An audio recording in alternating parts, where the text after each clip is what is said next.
The Philadelphia Phillies are digging through the rubble and beginning to carve out their pathway to a World Series, which will involve some change with this Phillies roster. As a couple names begin to pop up, Jurickson Profar has been a guy that has entered the conversation. Me and Luke Arcaini are going to dive into the case for what he could be for this Phillies team, talk a little bit about some other names in the mix. We're going to have three separate videos, dive in some three top targets that we've identified, as well as not, I guess, breaking news here. These are kind of common names that are floating around the vicinity, but outfield is a position of need. So before I dive fully into the case here, Luke, opening impressions on Jurickson Profar. How are we feeling? Neutral, excited? Give me your vibe. Yeah, that's a name that I've really been a fan of. The weird part about Profar is he sort of just jumped out of nowhere. Okay. He had a really good back half of 2023 with the Padres, and then obviously this was really his sort of big breakout year. Before this year he hit like around like the 280. Before that, I don't think he broke like 255. He had a pretty hard start to his career with the Rangers and I think a year with the Athletics. But yeah, he's definitely been a guy that since he's gotten to San Diego has definitely shown more of a pulse. And then this year especially, this was really his big breakout year. Yeah. So yeah, I mean, as far as the name, I would say if it's not Soto, I think he's definitely one of the top guys. I think he's sort of a very all around hitter. He hits for average. He can get on base. He can hit balls out of the park. He had 24 homers last year. He's just a very all around, Mhm. just really good baseball player. Yeah, it plays with some swagger too, Profar is. I know the clip Yeah, that went he does. crazy. The coolest moment from these playoffs really was him robbing the home run and then acting like he Yeah. didn't catch it, staring down the Dodgers fan, which obviously led to a whole mess of a situation there. But I love that. I think there's something cool about that, and it's not just that play; it's kind of the way that he carries himself throughout things. I do want to pull up the case. Shout out to John Stolness of the Good Fight here in SB Nation blog, who kind of makes the case for Profar in this article. So did want to read what he wrote on it, and he writes that Profar checks a lot of boxes. First, he sees a lot of pitches, an average of 4.10 per plate appearance, 56th out of 287 players with at least 300 plate appearances this season via StatCast. He hit 280 with a 380 on base percentage and an OPS of .839 with 24 homers and 29 doubles. After a red hot first 2 months of the season, which was a 922 OPS in his first 60 games, he cooled off a bit over the final 4 months of the season for a 793 OPS in his last 98 games, but only had 1 month in which he posted an OPS under 800. He was pretty consistent. More importantly, he only swung at 21.9% of pitches outside the strike zone, tied for the 29th lowest out of 286 players. He also tied for 28th with Bryson Stott and Xavier Edwards in whiff percentage at 16.9%, striking out just 15.1% of his plate appearances, which was tied for 36th, and walking 11.4% of the time. And then continues on to mention that he can play left field, second and third base, providing positional flexibility. This was far and away the best season of his career. It's fair to question if this was a one-hit wonder, but the 31-year-old will use it to score a solid 3 or 4 year contract. So after hearing that, Luke, does that change your opinion, your thoughts on Profar? Kind of the calling card of this article that Stolness wrote here was all about chase rate. They need to balance thing with hitters that are willing to work counts and kind of balancing things. I wholeheartedly agree with that statement there. But what are your thoughts on Profar being the solution? Yeah, no, I think he's definitely a guy that sort of like fits the mold that they need. They need a guy that can see some pitches, but can also get on base. That they don't necessarily need some big home run hitter that's going to come in and hit 30 bombs, but hit like 230 in left field. They need a Right. guy that's going to get on base. They need a guy that's going to slap singles. They just need more all around baseball players. And I think Yeah. that's really what Profar's been. I think that really is a good point. I don't really think this is going to be some huge like 7-8 year contract. This will be like a 4 year type of thing probably for Profar. I mean, he is going to get some money. He was an all-star this year, I believe. He had his best season obviously this past year. He is hitting the market at the right time, and he chose the best year of his career to have his best year. Yeah. So he's definitely going to get some money. Will it be from the Phillies? Who knows?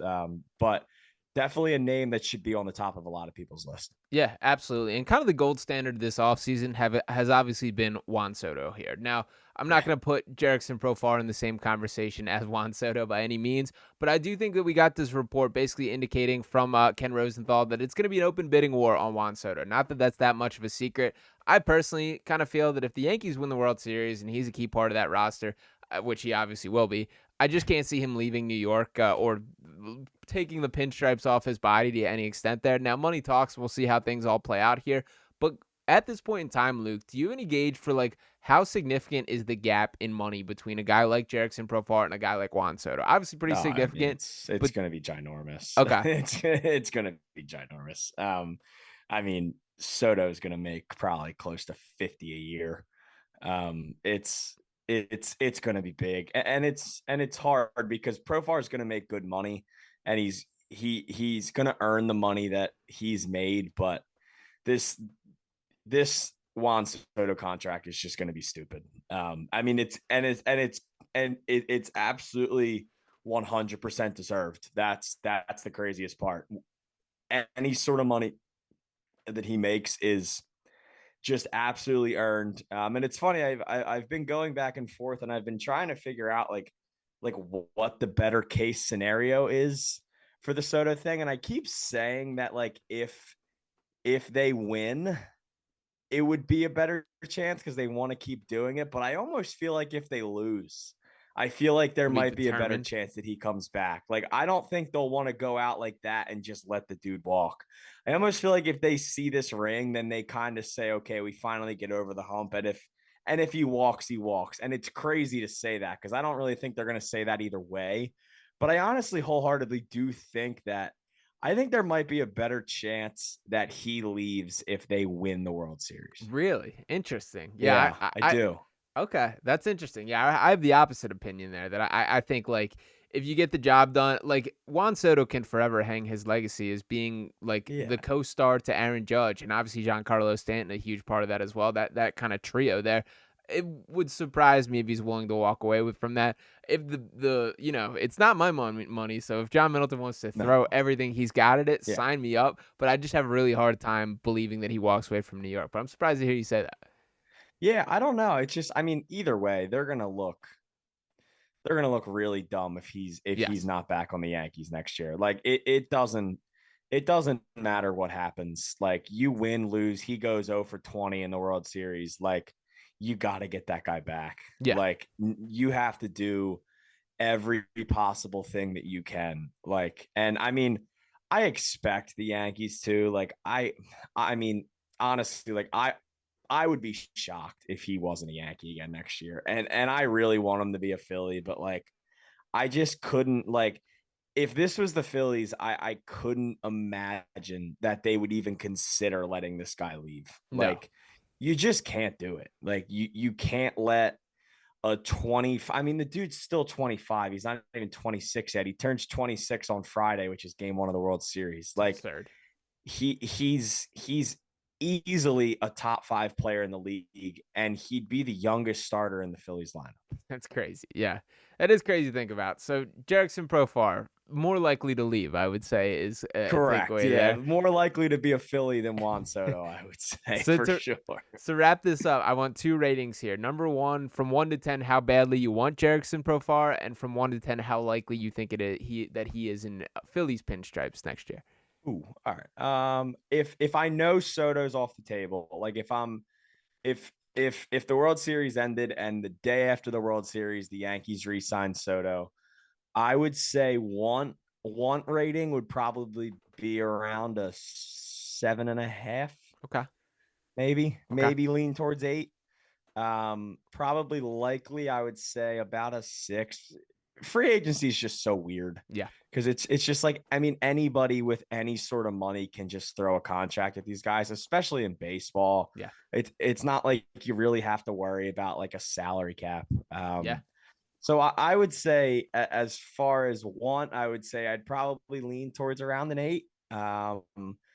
As far as most likely, I'd probably flirt around a 6 around there. Okay, so still pretty good numbers there, Yeah. for what it's worth, Profar is at the top of my list. And this is my preference for a corner outfield guy moving forward. I like him. I like the way that he plays, like the way that he carries himself, and he does got some juice to him, which I think this Yeah. team could use. I think everybody feeds off that. So overall, we'll see how things shake out from there, but keep Jurickson Profar in your mind as you picture this Phillies lineup next year. Let us know in the comments how you feel about Profar. Is that a guy you want to see in the red pinstripes next year? And anything else that you got on your mind. Appreciate each and every one of you guys tuning into these videos here. Make sure you smash that subscribe button if you have not already. Drop a like on this video. And me and Luke will be back next time with a new target for the Sixers' potential outfield. Peace.